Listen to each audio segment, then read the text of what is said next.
حضرت عمر کا بیٹا مصر گیا، وہاں سے کمائی کر کے لایا، تجارت کرنے گیا، لاکھوں کا مال۔ کون سا باپ ہے دنیا میں جس کا بیٹا باہر سے پیسے لے کے آئے تو ابا تفصیل پوچھے کہ بیٹا کہاں سے کمائے، کہاں سے لایا، کتنے ملے، کیوں آئے؟ کون سا باپ تفصیل پوچھتا ہے؟ ابا تو کہتا لا صحیح اور تعریفیں کرتا ہے، میرا بیٹا بڑی کمائی کرتا ہے۔ کبھی پوچھا ہے اس سے کہ ڈیوٹی صحیح دیتا ہے کہ نہیں؟ کبھی پوچھا ہے کہ تو ایمانداری کی روزی لاتا ہے کہ حرام کی کماتا ہے؟ یہ باپ کی ذمہ داری ہے، یہ اماں کی ذمہ داری ہے۔ پھر کہتا ہے بیماری کیسے آ گئی، پریشانی کیسے آ گئی؟ تو نے کبھی سوال کیا اپنی اولاد سے؟ حضرت عمر فاروق رضی اللہ تعالیٰ عنہ کا بیٹا مصر سے پیسے کما کے لایا تو جناب عمر نے بلایا، فرمایا بیٹے اتنی تو تیرے پاس راس ہی نہیں تھی، تھوڑے سے تو پیسے لے کے گیا تھا، اتنی کمائی کیسے ہو گئی؟ اتنے تو پیسے نہیں تھے صاحب، کہاں سے کمائی لائے؟ اس نے کہا ابا جی وہ جو میرے چچا ہے نا مصر کے گورنر، آپ کے دوست، انہوں نے میری مدد کی ہے۔ فرمایا جتنے لوگ گئے تھے سب کی ہے مدد اس نے؟ کہا نہیں صرف میری کی۔ فرمایا تیری کیوں کی؟ تیری کیوں کی؟ کہا حضور آپ کے دوست ہیں۔ فرمایا چپ کر، حضور انہوں نے مجھے اتنے پیسے دیے، میں نے کاروبار میں ڈالے تو نفع آیا تو میں ان کی رقم دے کے۔ فرمایا خاموش ہو جا، باقی جتنے لوگ گئے تھے سب کی مدد کی اس نے؟ کہا نہیں حضور صرف میری کی۔ فرمایا اس نے تیری مدد نہیں کی، اس نے خلیفہ کے بیٹے کی مدد کی، اس لیے کہ وہ خلیفہ کو اپنے حق میں نرم کر سکے۔ فرمایا آدھا مال تیرا ہے، آدھا مال غنیمت کا ہے، مال خزانہ کا ہے، مسلمانوں کا ہے، اس لیے کہ تو جو وہاں سے مال کما کے لایا ہے وہ اپنے باپ کے خلیفہ ہونے کی وجہ سے کما کے لایا ہے، لہذا رکھ ادھر۔ یہاں کہتے ہیں کدھر سے آیا، کیسے آیا، کون سا حساب دیں، کیا کریں؟ او بھائی حضرت عمر رضی اللہ تعالیٰ عنہ کا اپنی اولاد کے بارے میں یہ رنگ ہے۔ ایک جنگ سے نا خوشبو آئی، خوشبو بڑی مہنگی ہوتی تھی، عرب میں خوشبو آج بھی بڑی مہنگی ہے، وہ زیادہ استعمال کرتے ہیں۔ میری باتوں کی سمجھ آ رہی ہے میرے بھائیوں؟ بڑی مہنگی خوشبو تھی۔ جب وہ خوشبو آئی تو حضرت عمر نے کہا، گھر میں پہلے پہنچی حضرت عمر کے، چونکہ زیادہ عورتیں استعمال کرتی تھی گھر کے اندر خوشبو، مرد بھی لگاتے تھے۔ حضرت عمر نے اپنی بیوی سے کہا، آپ کی زوجہ تو تھی وہ بڑی خوشبو کو پسند کرتی تھی۔ حضرت عمر نے اپنی زوجہ سے کہا کہ خوشبو لاؤ، میں نے ایک عورت کی ڈیوٹی لگائی ہے، وہ خوشبو تول کے نا تو حصہ برابر صحابہ میں بانٹ دے گی۔ تو آپ کی زوجہ کہنے لگی کسی بی بی کی ڈیوٹی لگانے کی کیا ضرورت تھی، میں جو موجود تھی میں بانٹ دیتی ہوں تول کے حصہ برابر۔ آپ نے فرمایا نہیں تو رہنے دے، وہ فلانی بی بی بانٹے گی۔ کہا حضور میں نے بھی بانٹنی ہے، میرے پہ کچھ حق ہے؟ آپ نے فرمایا نہیں تو تفصیل نہ پوچھ، تو خوشبو دے دے، کوئی اور بانٹے گی۔ خاتون خانہ تھی نا، کہنے لگی نہیں مجھے بھی آج آپ کو بتانا ہی پڑے گا کہ کوئی جو بانٹ سکتی ہے تو میں کیوں نہیں بانٹ سکتی؟ زوجہ کہتی عمر نے بات کی تو میری چیخیں نکل گئی۔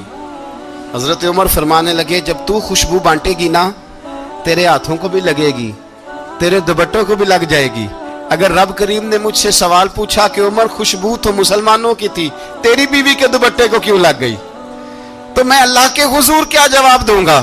اگر اللہ نے یہ سوال کیا کہ تیری بیوی نے کیوں لگائی، وہ تو حصہ تھا مسلمانوں کا، تو نے تیری بیوی نے کیوں لگائی؟ تو فرمایا میں نہیں چاہتا کہ اللہ کے حضور مجھے اور تجھے باز پرس ہو، لہذا کسی اور کو بانٹنے دے۔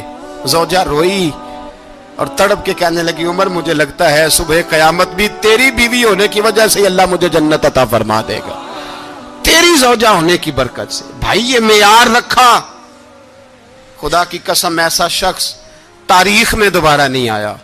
اتنا بڑا آدمی، اتنا بڑا شخص، اتنا بڑا آدمی، اور پھر رنگ یہ ہے کہ عمر 22 لاکھ مربع میل کا حکمران، 22 لاکھ، اور کھجور کے درخت کے نیچے مٹی کا ڈھیلا لے کے سو گئے ہیں، پرواہ کوئی نہیں، کوئی مسئلہ ہی نہیں۔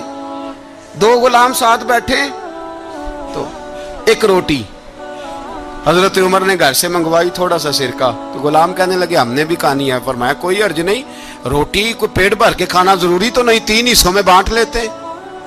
ایک آدمی آیا ہوا تھا مصر کا رہنے والا ملنے کے لیے، اس نے پوچھا عمر کدھر ہے، تو کہا وہ ادھر جاؤ مسجد میں بیٹھے ہوں گے، اور واپس آیا تو کہنے لگا وہاں تو 3 غلام بیٹھے ہیں۔ ایک روٹی بانٹ بانٹ کے کھا رہے ہیں, لگتا ہے کئی دنوں سے روٹی نہیں ملی. کہا 3 غلام تو کوئی نہیں, وہاں 2 ہی تھے, تیسرے تو امیر المومنین تھے. اس نے کہا نہیں نہیں, 3 غلام ہیں, کپڑے بھی ایک طرح کے پہنے ہوئے, بلکہ 2 کے تو پھر صحیح ہیں, تیسرے کے تو زیادہ ماڑے ہیں. کپڑے بھی ایک طرح کے, کھانا پینا بھی ایک طرح کا, اور ان کا نشست برخاست بھی ایک طرح کی ہے, لہذا کوئی فرق نہیں. حضرت ابو ہریرہ کہتے ہیں میں لے کے آیا, اور جناب عمر کو جب میں نے کچی زمین میں تامت سمیٹ بیٹھے دیکھا تو میں رو پڑا.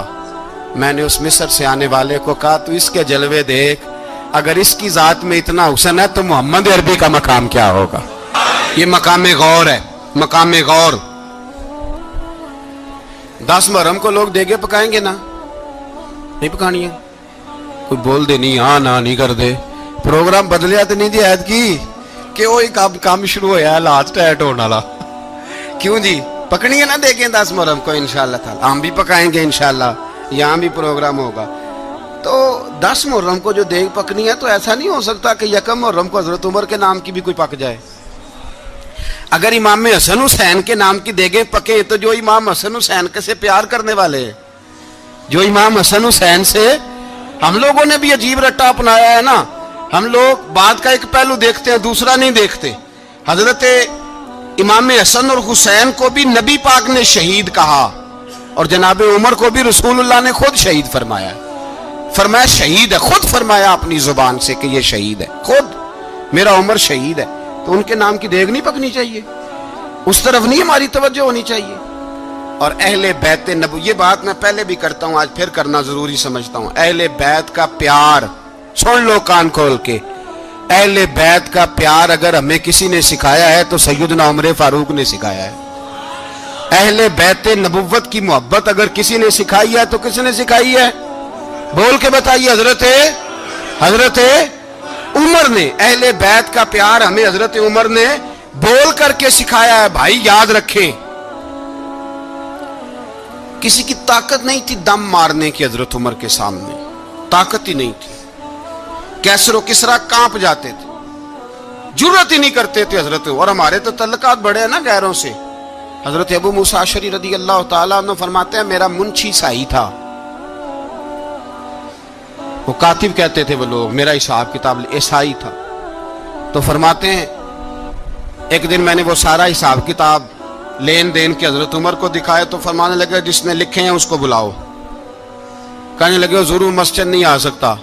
کیوں نہیں آ سکتا؟ کہنے لگے وہ عیسائی ہے. کہتے ہیں حضرت عمر جلال میں آ گئے.